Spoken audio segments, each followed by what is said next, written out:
Change is coming for us all. A change is coming. Thank you for coming to our class. This is community organizing. We're going to cover theory of change and strategic planning for new volunteers. Here I am. We're just give an overview of the presentation.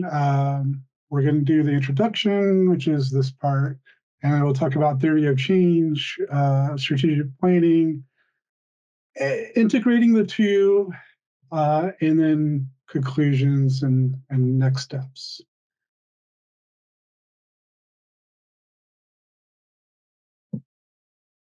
And the objectives for today is for y'all to leave with kind of a basic understanding of what theory of change and strategic planning is, and hopefully at least start to learn how to develop that. And next time we get together, we'll do some practicing so you can put some of the theory into practice, and just like recognize the importance of them.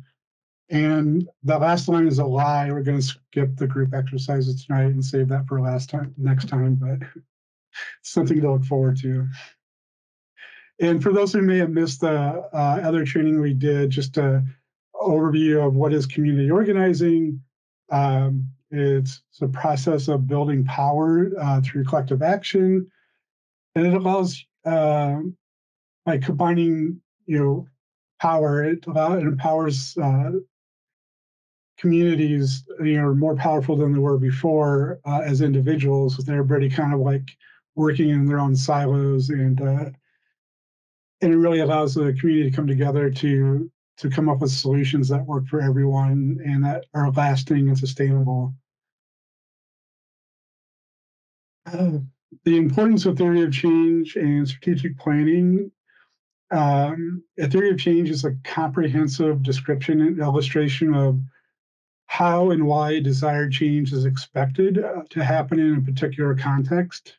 In community organizing, a theory of change helps us to identify the key steps and preconditions necessary to achieve our long-term goals and ensuring that our efforts are focused and efficient. This is the definition and importance of theory of change is a systematic approach to map out how change will occur. That clarifies the steps that you need to get what you want, and gets everybody on the same page. So everybody's kind of moving in the same direction, right? That's always useful. So you're not working at cross purposes. It's a map, but like any map, well, maybe not any map. That's probably a better analogy. But like most plans, like they're changeable, right? So but at least we know what direction we're heading, and we could always deviate. But deviation is much easier to do if you know what you're deviating from, right? The key components of theory of change are identifying long-term goals, mapping out their preconditions. Preconditions are like what environment do you need before you get started on a campaign to have a chance of being successful. Because once you set your goals, like you don't want to do things that are not achievable, right? And even if your larger goal is not achievable right now, then you set a smaller goal so that you can achieve that, and then move on. The next part is developing your intervention. So how are you going to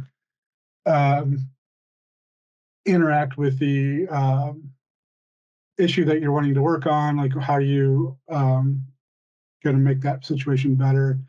What are your assumptions? So that's, again, kind of like a lay of the land type process, like who's likely to support you, who's likely not to support you, who's going to be against you, all those things. And assumptions are a little bit about like how you or your group thinks the world works. So it's like, I don't know if anybody knows anything about physics, but like physics have a certain set of rules, and we have assumptions that those rules are going to always work, but we know sometimes they don't. But anyway, assumptions are a little bit like that. And then indicators are, how do we measure our progress towards our goal? A long-term goal always, needs to be specific, measurable, achievable, relevant, and time-bound. And sometimes certain other peoples will put that SMART goals. I think they'll change the R. I forget what the other alternatives are, but for us, it's going to be relevant. Preconditions are the necessary conditions that must be in place before the long-term goal can be realized, and where are the steps along the way. Interventions are the actions we take to address the preconditions, um, and they need to be informed by people on the ground, people who live in the community, who can identify what their actual needs are, and then be part of the process of figuring out what the actions are needed to improve that situation. Assumptions are the beliefs and external factors that underlie your theory of change. They're the beliefs we hold about the context and the change process. So sort of like scenarios, like this is how we think it's gonna, all the pieces are gonna fall into place. If we get to write the script, this is how we think it'll go. And then finally, the indicators are the measurable signs that demonstrate progress towards the long-term goal. They could be quantitative or qualitative.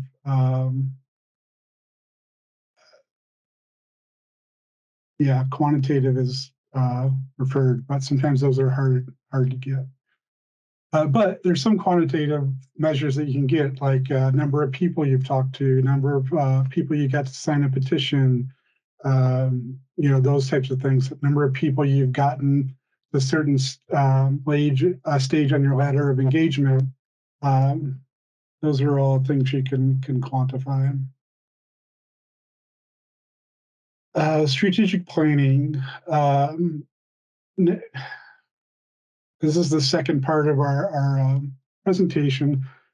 This is the process of defining an organization's direction and making decisions on allocating its resources to pursue the direction.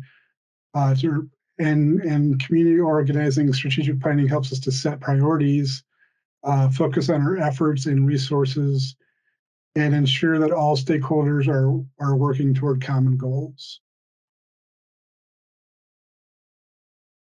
The key components of strategic planning is a mission statement, a vision statement, goals, objectives, strategies, and tactics. And then, of course, monitoring and evaluation. The vision statement is a clear and inspiring picture of the desired future state.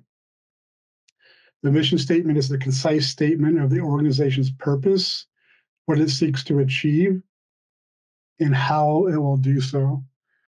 Goals are broad, long-term aims that define the desired outcomes, and objectives are specific, measurable, and time-bound that support the goals.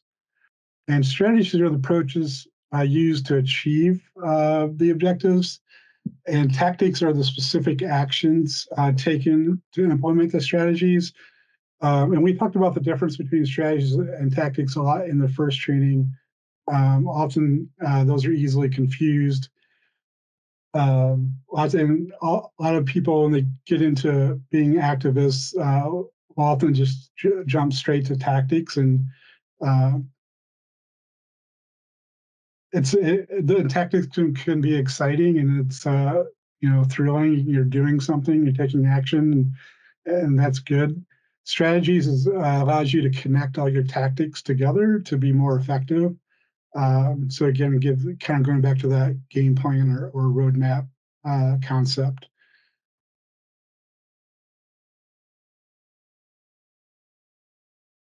Mission statement. I guess I already did this one. I just stopped covering everything on the first slide.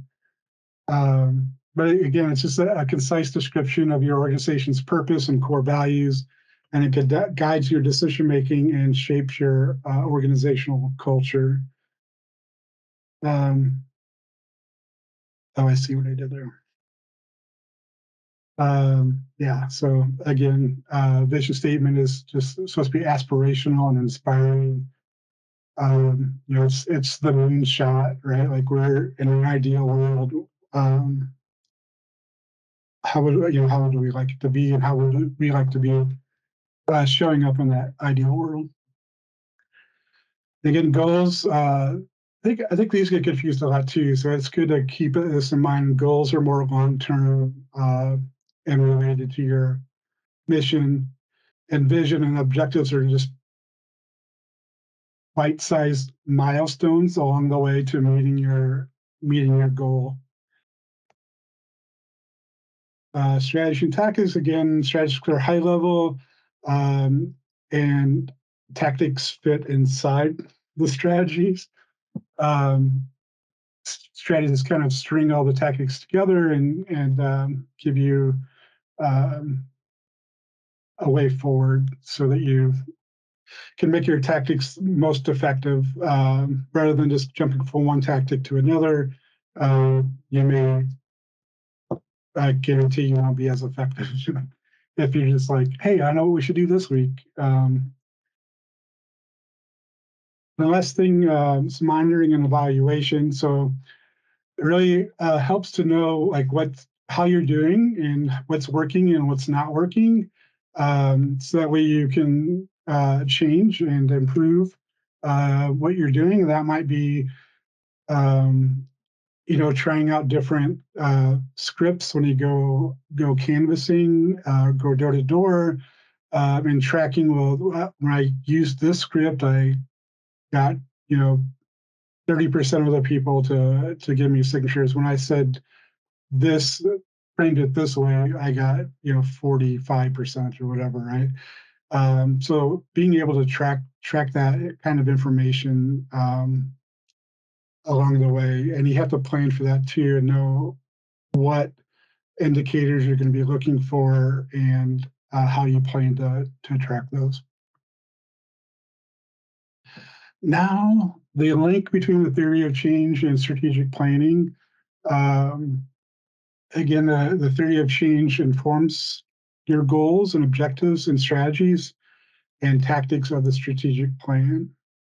Both tools help guide us and evaluate and improve our efforts.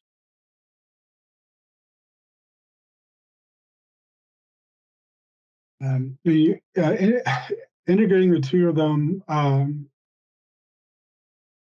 the theory of change and strategic planning, they're complementary tools that can strengthen the effectiveness of our efforts. They work together. Doing one without the other, it's something's better than nothing, but it's sort of like, I don't know, having a peanut butter and jelly sandwich and forgetting the bread. So you want to put those together. The theory of change provides a roadmap for achieving long-term goals by identifying necessary preconditions and interventions. While on the other hand, strategic planning helps us operationalize our theory of change by setting goals, objectives, strategies, and tactics. And by integrating these two frameworks, we can ensure that our organization's efforts are both focused and aligned with our desired outcomes.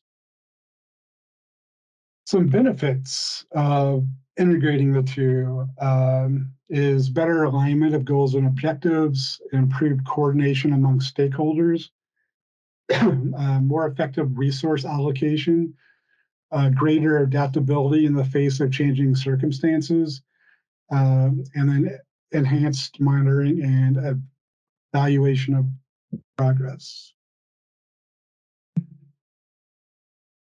So just to recap the main points, we explored concepts of theory of change and strategic planning and how they can be applied in community organizing. Um, and we discussed their key components, the steps to developing each, and how they can be integrated to enhance the effectiveness of our efforts. We also had no, we didn't do that.